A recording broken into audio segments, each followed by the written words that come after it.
They're Marxist who hate America. They believe in censorship. They have politicized and weaponized our justice system. Do you agree with Mr. Davis's statements that today's Democrats are relentless and evil? I cannot and should not speculate or comment on that. Senator, you're asking me to comment on a political question, and as a nominee, Senator, Mr. Davis's views as expressed there are not necessarily the views of mine.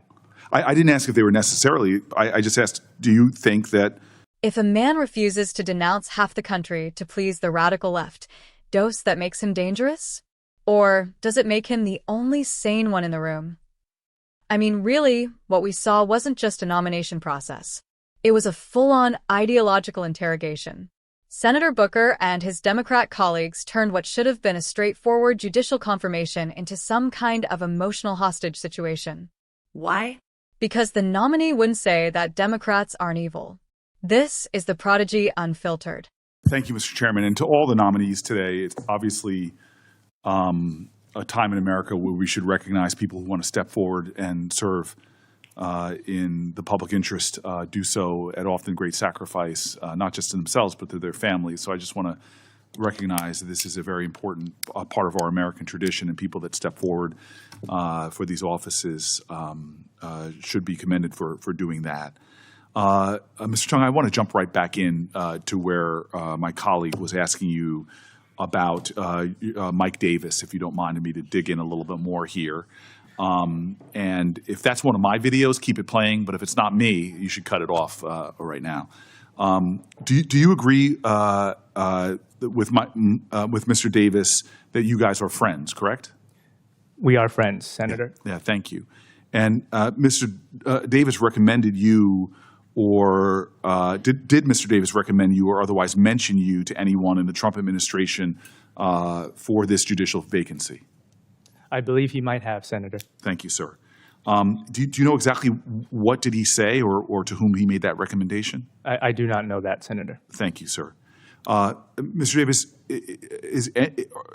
did Mr. Davis, excuse me, or anyone else associated with the Article 3 project advise or prepare you for any aspect of this nomination? No, Senator. Okay, and Mr. Davis is the founder of the Article 3 project. According to the organization's website, he founded the Article 3 project after he helped Trump win the Gorsuch and Kavanaugh nominations. And Mr. Davis said that we saw how relentless and evil too many of today's Democrats have become. They're Marxist who hate America. They believe in censorship. They have politicized and weaponized our justice system. Do you agree with Mr. Davis's statements that today's Democrats are relentless and evil? Senator, Mr. Davis's views as expressed there are not necessarily the views of mine. I didn't ask if they were necessarily. I just asked, do you think that today's Democrats are relentless and evil? Senator, you're asking me to comment on a political question, and as a nominee to a judicial position, I cannot and should not speculate or comment on that. Sir, I spend a lot of time working to try to affirm this fact that we are one nation under God, that the lines that divide us are nowhere near as strong as the ties that bind us. I'm proud of my relationships with my friends on the other side of the aisle. I think it hurts Mr. Kennedy to when I say that he and I are friends. I could say unequivocally, Republicans are not evil, but you're telling me you will not say on the record here that Democrats are not evil? Senator, you're asking a personal and policy-laden question that I cannot answer. So put yourself in the position of a person coming before you who's watching this right now. And you're supposed to be a judge who's impartial. And you're telling me that for this nomination, I have a constitutional obligation to advise and consent, that I should be in any way hopeful that a judge will be that impartial if he cannot say that Americans writ large, because of their freedom of party association, that you can't say that whether you're deciding to be a Democrat or Republican or independent, you can't say in this hearing that you don't think that that makes a person evil? Senator, I can commit to this committee that whoever comes before my court, should I be fortunate enough to be confirmed, will be treated with respect and their arguments will be And not a accorded. presumption that they are evil. Senator, whoever they are, Republican or Democrat or independent, who steps to my court, they will be accorded full consideration of their arguments. Mr. Davis, I don't know what you're afraid of. I really don't, Mr. Tang. I honestly don't know where have we gotten to the point in American history that someone up for a position such as yours, and I've seen this courageously from people on both sides of the aisle who understand that the judiciary should be above partisanship, who understand the judiciary in many ways should be a sobered assessor of fact. It is deeply disappointing to me that you cannot tell the American public right now that the person that you're affiliated with their heated language, with their casting in broad brushes, doubling down on the toxins that are making life here dangerous. And frankly, I've talked to federal judges who tell me about having to protect themselves. We had a horrific incident in our state where a federal judge was targeted, their husband shot, their son killed. In this time in America, to render an answer of, I can't answer that, to me is additive to the toxins that are in our society that are pitting people against each other. You are up for a position in the highest court in the land, and you can't simply say, I don't think Democrats are evil. Is that what you're telling me? Senator, I wish I were up for a position in the highest court of the land, but I'm up for the Ninth Circuit Court of Appeals. Sir, to Americans, the federal courts are the highest courts in the land. So I appreciate your correction and your diligence and dutiful attention to detail. But right now, I am gravely disappointed that you can't simply say what I can say is that my colleagues are not evil, that Democrats are not evil, that Republicans are not evil, and this kind of rhetoric is damaging. I am deeply disappointed, sir. I'm the chairman now.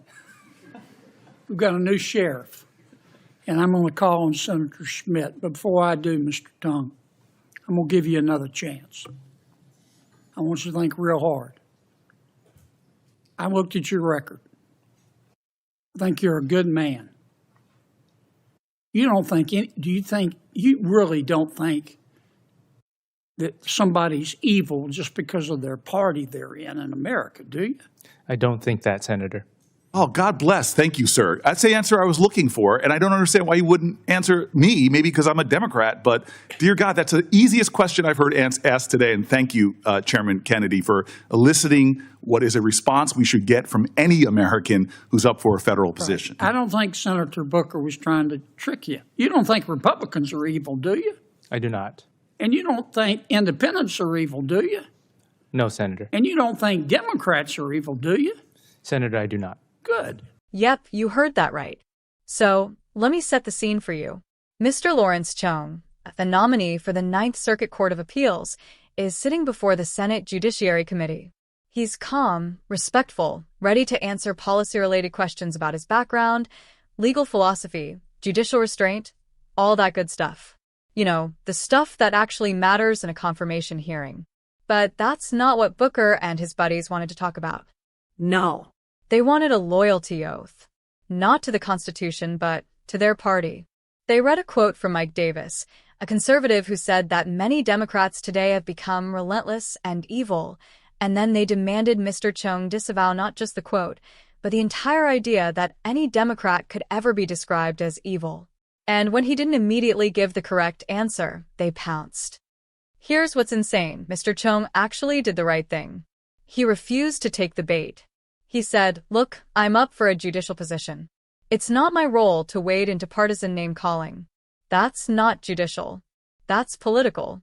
I respect people across the aisle. I treat everyone who walks into my courtroom fairly. You'd think that would be exactly the kind of attitude a judge should have, right?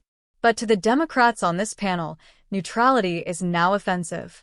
They treated it like a sin that Mr. Chong wouldn't parrot back, a political talking point. They didn't want a judge. They wanted a political puppet. And let me tell you something, viewers, that should scare the hell out of every American. Senator Cory Booker, always the performer, goes on this long, emotional monologue, talks about unity, friendship, how he's friends with Republicans. Okay, sure. But then he flips the script. If you don't say Democrats aren't evil, you're contributing to violence in America. Are you kidding me? This is emotional blackmail.